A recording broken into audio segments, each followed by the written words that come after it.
में बाबा शंकर को जो चढ़ाया जाता है और 1000 अश्वमेध यज्ञ का पुण्य फलम प्राप्त कर लेते हैं। मंदार और शमी ने दोनों ने मिलकर भगवान शिव की आराधना करी और देवादिदेव महादेव ने वर दे दिया, सुनो शमी और सुनो मंदार, यदि कोई भूल से भी आपकी पत्ती आपका पुष्प मुझे समर्पित कर देगा, सुनो मंदार सुनो शमी, अगर कोई भूल से भी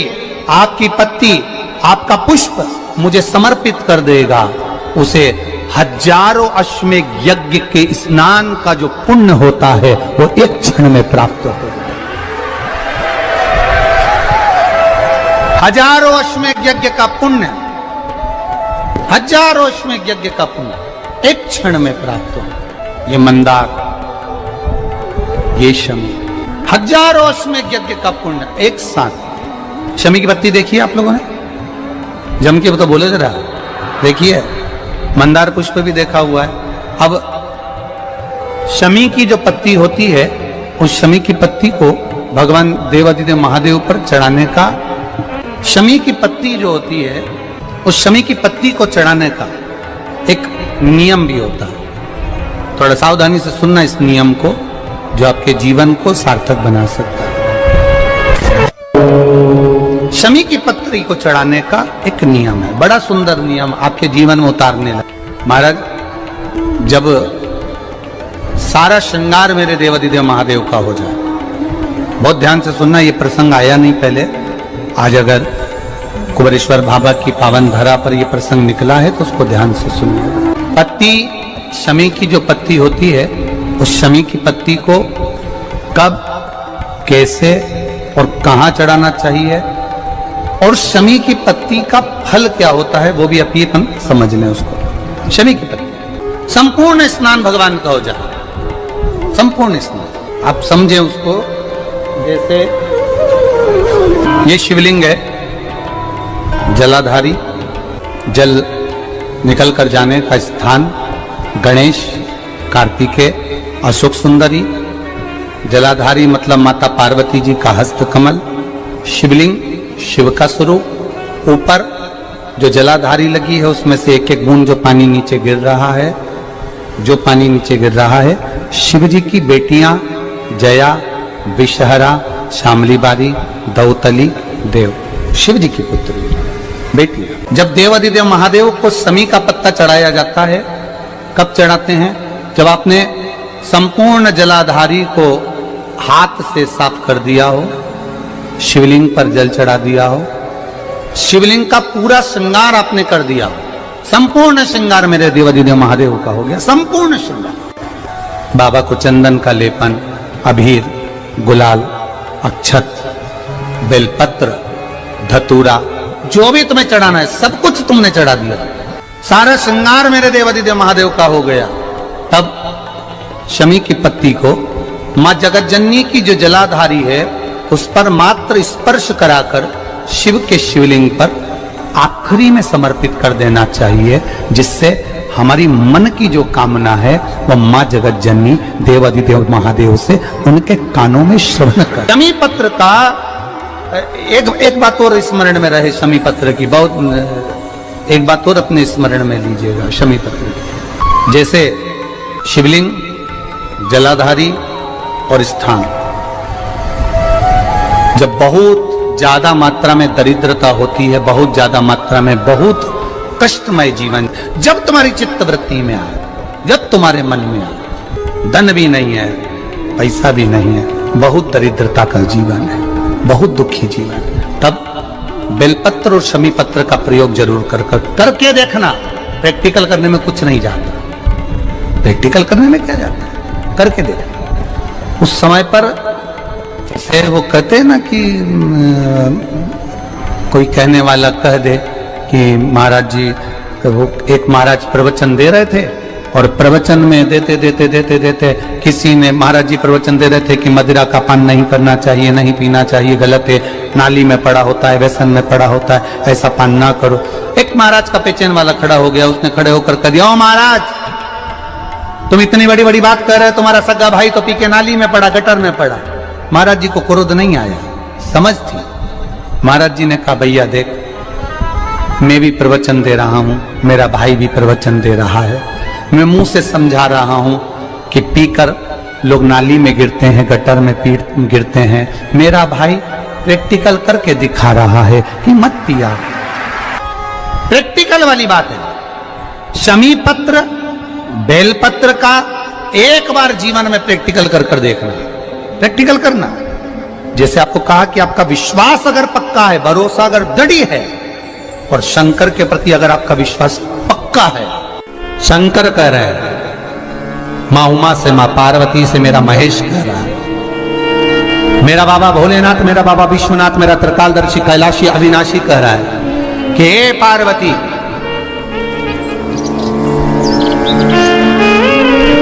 एक बीला, एक बेल जो मुझे समर्पित करता है, और समर्पित करने के बाद उस बेल की महत्वता देखिए, जो बैसाख महीने में बाबा शंकर को जो चढ़ाया जाता है, और 1000 अश्वमेध यज्ञ का पुण्य फल हम प्राप्त कर लेते, मात्र एक फल चढ़ाकर, मात्र एक फल चढ़ाकर। हे पार्वती, संसार का मनुष्य जब मुझे वो बेलपत्र समर्पित कर, वो बेल का फल समर्पित करता है, पार्वती वो फल जो मुझे चढ़ता है, फिर मैं भले नर्मदा के जल से निकला हुआ कंकर शंकर क्यों ना हूं,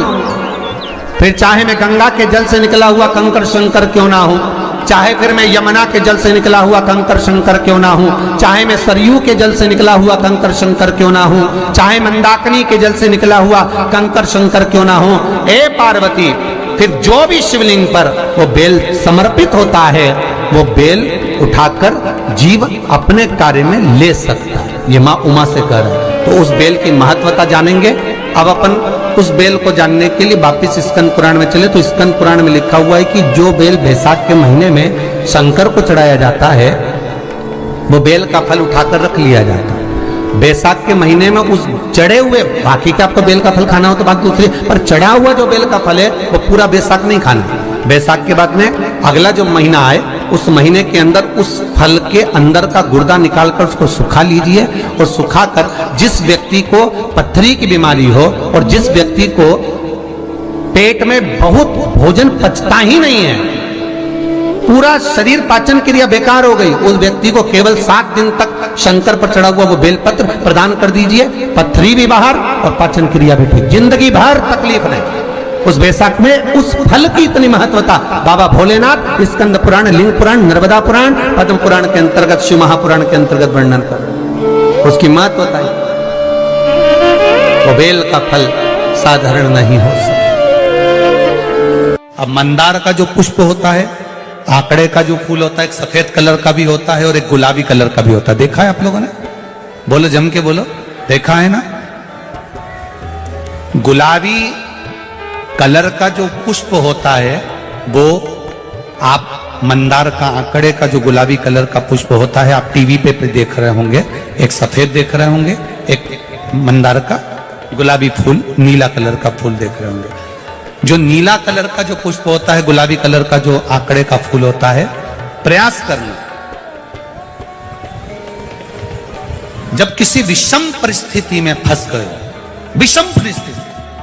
जब आपको लग रहा है कि मुझे बहुत भय लग रहा है, कुछ बुरा होने वाला,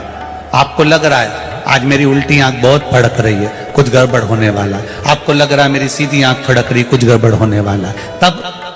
केवल वो नीला जो गुलाबी पुष्प है मंदार का, उसको कहीं से लाकर शिवालय में अशोक सुंदरी वाली जगह पर स्पर्श कर कर शिवलिंग पर आप चढ़ा दीजिए। आपकी विषम परिस्थिति कैसी भी होगी, वो रास्ता बनाकर बाहर निकल जाएगी, आपको फंसना नहीं, परेशान नहीं। मंदार आंकड़ा, सफेद आंकड़े का पुष्प भी भगवान शिव को समर्पित होकर, जैसे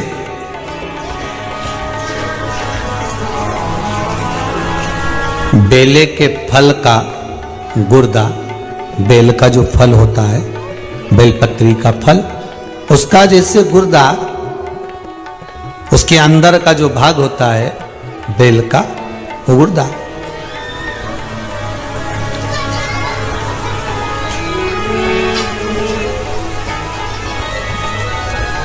उसको अग्नि में जलाकर उसकी भस्म तैयार कर कर छान कर जब जब आपके यहां विद्वान ब्राह्मण शिव जी का अभिषेक कराते हैं, पूजन कराते हैं, तो उसमें लिखते हैं पूजन के साहित्य में बेलपत्री, धतूरा, दुर्वा, ये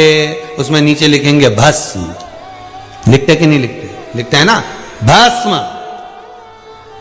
अभिषेक में चाहिए रहती है। तब उस भस्म का थोड़ा सा भी भाग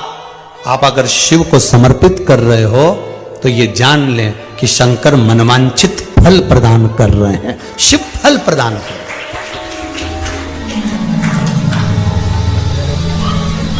महाराज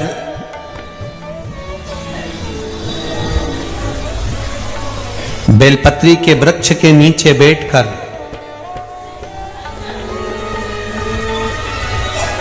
हाथ में एक बेलपत्र का पत्ता रखकर आप पंचाक्षर मंत्र नमः शिवाय, ओम नमः शिवाय या श्री शिवाय नमस्तुभ्यम या महामृत्युंजय मंत्र का स्मरण कर रहे हो, पर डंडी का भाग अपनी ओर, बेलपत्र की बीच वाली पत्ती का भाग बीच वाली उंगली की ओर रखकर अगर आप स्मरण कर रहे हैं और अपनी कामना कर कर बेलपत्री के वृक्ष के नीचे बैठकर उस पत्ते को सम्मुख रखकर बाबा से विनय कर कर एकांत में उस बेलपत्री के वृक्ष की छांव में, बेलपत्री के वृक्ष की छांव आप कामना कर कर उस पत्ते को शंकर भगवान के ऊपर समर्पित कर रहे हैं, तो ये जान कर रखें कि पार्वती और शिव का मिलन करवा रहे हैं और अपनी मनवांछित फल कामना पूर्ण करवा रहे हैं। क्योंकि शिव और पार्वती का जब मिलन होता है, शंकर पार्वती जब एक दूसरे के सम्मुख में होते हैं, शिव और पार्वती जब एक दूसरे के सामने अपने बच्चों के कारण एक दूसरे के सम्मुख में आते हैं, तो उनके चेहरे पर प्रसन्नता का भाव आ जाता है। फल, मनवांछित फल की कामना आप जिस कामना के लिए कर रहे हो, विवाह के लिए, नौकरी के लिए, सर्विस के लिए, व्यापार के लिए, रोग मुक्ति के लिए, आप जिस कामना से कर रहे हो। ईश्वर महादेव, जो व्यक्ति पथभ्रष्ट हो जाए, जैसे मदिरा के नशे में पड़ गया, कहीं जुए में पड़ गया, कहीं मांसाहार में पड़ गया, कहीं व्यसन में पड़ गया, कहीं गलत काम में अगर कोई जा रहा है, तो श्रंभेश्वर महादेव के नाम से काली तिल भगवान शिव को समर्पित करी जाती है। महाराज काली तिल को वापस उठाकर ले आते हैं। उसी काली तिल को जो मदिरा का नशा करने वाला होता है या जो गलत व्यसन में डूबा हुआ होता है, उसको वो सुबह के समय अगर नहीं खाता तो भोजन के साथ उसको दिया जाए। श्रंभेश्वर महादेव। एक बेलपत्री का भी बहुत अच्छा प्रयोग है श्रंभेश्वर महादेव का, मदिरा पीने वालों के लिए, मांसाहार, व्यसन में, जुए में, वेश्यावृत्ति में, पर नारी में, गलत जगह पर जो डूबे रहते हैं उनके लिए। पहले की कथा में उसका वर्णन किया है बेलपत्री का। श्रंभेश्वर महादेव, एक बार सब बोलेंगे, कौन से महादेव? श्रंभेश्वर महादेव। फिर जम के बोल लो एक बार, श्रंभेश्वर महादेव। जब हमारे घर में क्रोध बढ़ता है या कोई गलत